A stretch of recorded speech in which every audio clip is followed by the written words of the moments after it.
Kenang istri Habib Bahar, penangkapan mirip seperti penculikan para jenderal di film. Orang tua ingin membesuk anaknya itu tidak diperbolehkan. Orang tua ingin melihat kondisi anaknya itu tidak diperbolehkan sama sekali. Oleh karena itu, saudara-saudara, mari kita buktikan pembelaan kita kepada para ulama.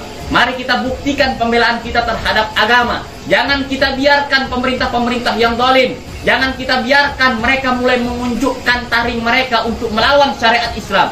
Maka kita harus dengan nyata, maka kita harus dengan berani untuk melawan mereka, berjihad, walaupun jihad kita dengan lisannya kita.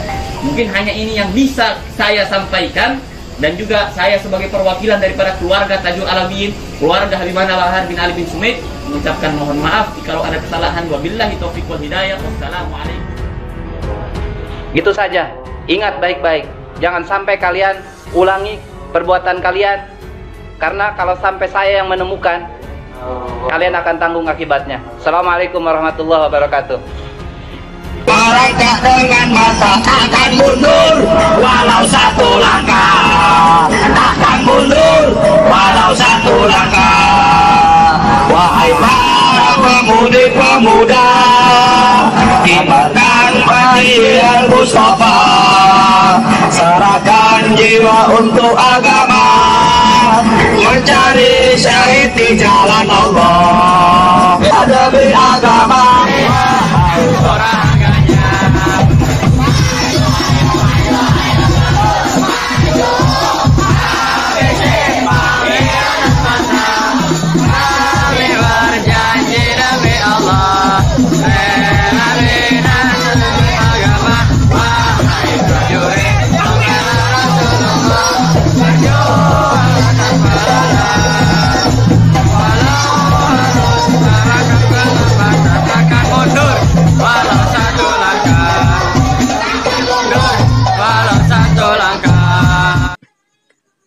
Kenang istri Habib Bahar, penangkapan mirip seperti penculikan para jenderal di film.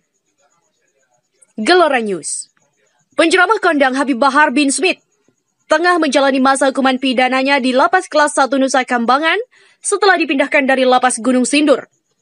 Ada rasa ketidakadilan yang masih dirasakan pihak keluarga, khususnya istri Bahar bin Smith, Umi Fadlun Faisal Balgoits, atas penangkapan yang dilakukan pada Selasa dini hari lalu. Rasa ketidakadilan Umi Fadlun itu terekam dalam sebuah pesan yang disampaikan kepada kuasa hukum Habib Bahar, Aziz Yanur, dan kemudian diteruskan kepada kantor berita politik Ermol Jumat 22 Mei. Dalam pesan, Umi Fadlun menjelaskan bahwa proses penjemputan oleh aparat kepolisian dengan bersenjata lengkap di kediamannya di Bogor, Jawa Barat pada Selasa dini hari sekitar pukul 2 waktu Indonesia Barat. Dengan penjemputan yang sangat berlebihan, beliau dijemput oleh ratusan pasukan polisi bersenjata lengkap dengan mengendarai banyak mobil dan truk. Umi Fadlun menjelaskan, pada saat penjemputan itu Habib Bahar tidak diberikan waktu sama sekali untuk berganti pakaian maupun untuk pamit kepada keluarganya. Ia lantas menyamakan peristiwa itu seperti aksi penculikan para jenderal dalam sebuah film yang terlalu berlebihan. Mirip seperti penculikan para jenderal di film.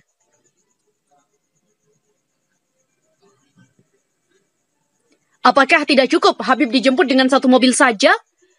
Apa harus dengan puluhan mobil dan ratusan polisi dengan senjata lengkap sampai seluruh area pondok pesantren dikepung? Dan itu sangat-sangat berlebihan. Umi Fadlun menegaskan bahwa suaminya bukan seorang teroris, koruptor, juga bukan bandar narkoba. Seharusnya penjemputan dilakukan dengan cara yang tidak berlebihan. Kisah itu belum selesai, pasca Habib Bahar dijemput dan dibawa ke Lapas Gunung Sindur, Umi Fadlun bersama pengacara langsung datang dengan niat untuk melihat kondisi Habib Bahar. Tapi sejak pukul 6 hingga pukul 20, dia tidak diberi izin untuk menjenguk sang suami. Mereka baru mendapatkan izin bertemu pada pukul 20:30. Namun demikian, pihak keluarga mengaku khawatir lantaran Habib Bahar dilakukan pemeriksaan kesehatan dan diambil darah tanpa pengawasan oleh pihak keluarga maupun pengacara. Sehingga pihaknya merasa khawatir dalam proses tersebut terjadi hal-hal sabotase terhadap proses ambil darah tersebut yang dapat membahayakan jiwanya. Pada Rabu 20 Mei pagi, pihak keluarga dan pengacara dikejutkan dengan pemberitaan yang menyampaikan bahwa Habib Bahar dipindahkan ke Lapas Kelas 1 Nusa Kambangan pada Selasa malam. Tepat usai mereka berkunjung, surat pemberitahuan datang usai Habib Bahar dieksekusi ke Nusa Kambangan. Bagi Ummu Fadlun, kabar itu menyedihkan sebab tidak ada pemberitahuan dan informasi kepada keluarga ataupun pengacara. Semakin menyedihkan karena perlakuan para Habib Bahar semakin berlebihan dan melampaui batas. Habib Bahar ditempatkan di lapas untuk teroris, gembong narkoba, koruptor, dan para terpidana mati. Hal ini sangat memilukan dan tidak adil.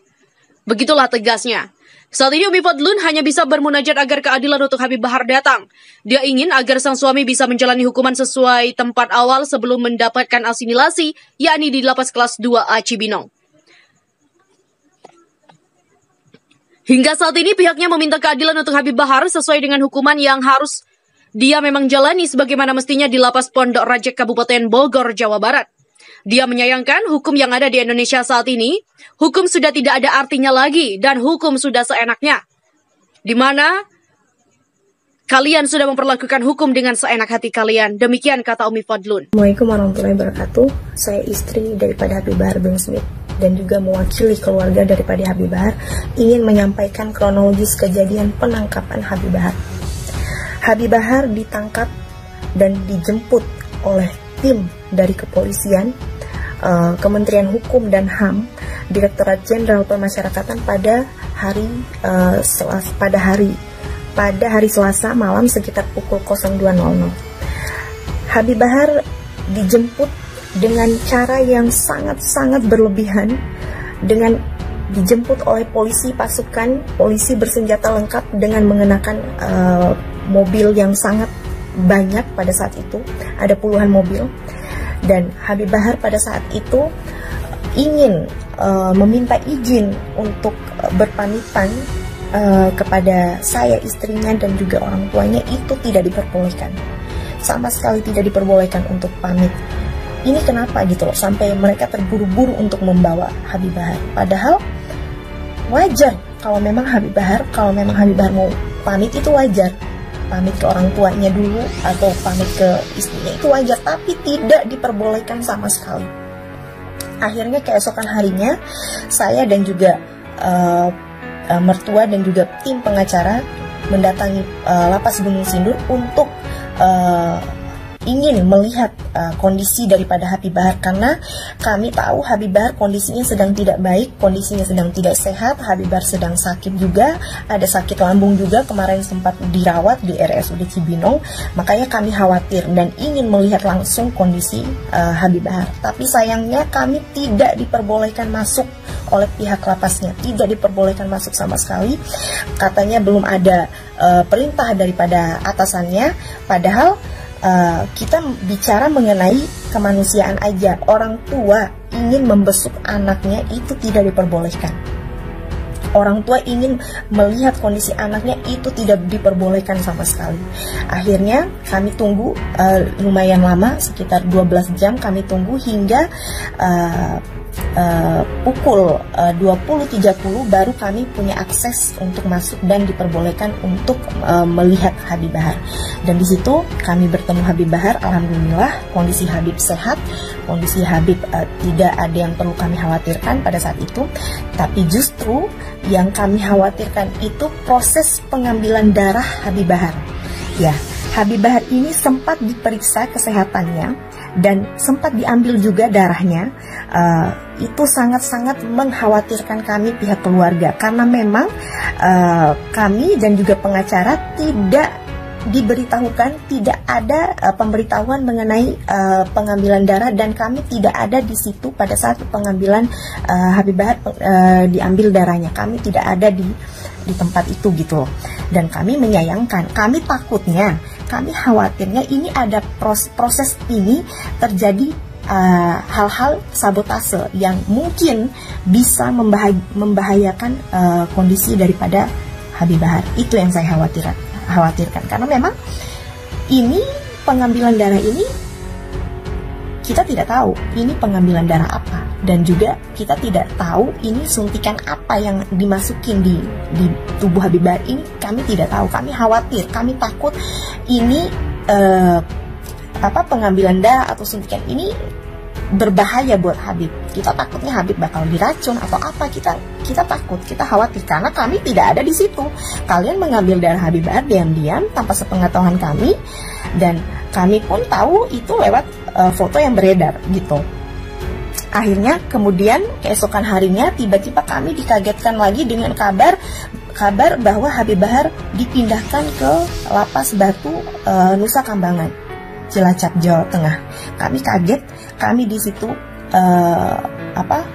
shock, karena memang pada saat pertemuan kami dengan Habib Bahar malam itu kami sempat menanyakan kepada pihak lapasnya mengenai pembesukan, apakah kami bisa besuk lagi besoknya, keesokan harinya, tapi mereka bilang Habib belum bisa dibesuk karena memang Habib lagi menjalani proses karantina selama 6 hari, dan itu dilakukan di Lapas Gunung Sindur. Kami kaget kok tiba-tiba Habib dipindahkan ke Lapas Nusa Kambangan. Kami kaget karena memang di sini saya khawatir Habib kondisinya di sana jauh, tidak bisa kami jangkau, dan kami khawatir dengan keadaan Habib yang sekarang ini lagi sakit. Kami tidak bisa memberikan Habib obat, tidak bisa memberikan Habib kebutuhan Habib yang lain. Kami khawatir dengan kondisi Habib gitu loh, dan kami tidak bisa menjamin bahwa orang-orang di dalam lapas sana bisa menjaga kesehatan Habib. Itu yang kami khawatirkan. Makanya saya berharap di sini saya meminta keadilan seadil-adilnya untuk suami saya. Saya meminta keadilan benar-benar ditegakkan untuk suami saya. Suami saya bukan seorang pecundang, suami saya bukan seorang pengecut yang selama ini suami saya taat sama hukum, dan apapun dia terima risiko dengan apa yang dia sampaikan, tapi saya tidak terima. Kenapa harus dipindahkan sejauh itu? Apakah Habib Bahar ini seorang teroris yang harus kalian asingkan di sana gitu loh? Bisa kalian pindahkan di lapas lain yang mungkin kami pihak keluarga bisa melihat kondisi Habib Bahar. Saya di sini benar-benar meminta keadilan seadil-adilnya untuk suami saya. Tolong tegakkan keadilan ini, karena memang suami saya tidak melakukan kesalahan yang di luar batas seperti halnya koruptor yang memang harus dihukum. Ini suami saya tidak. Suami saya hanya menyampaikan kebenaran tentang apa yang terjadi sekarang, yang kita alami sekarang di Indonesia. Itu saja. Sekian dari saya. Assalamualaikum warahmatullahi wabarakatuh.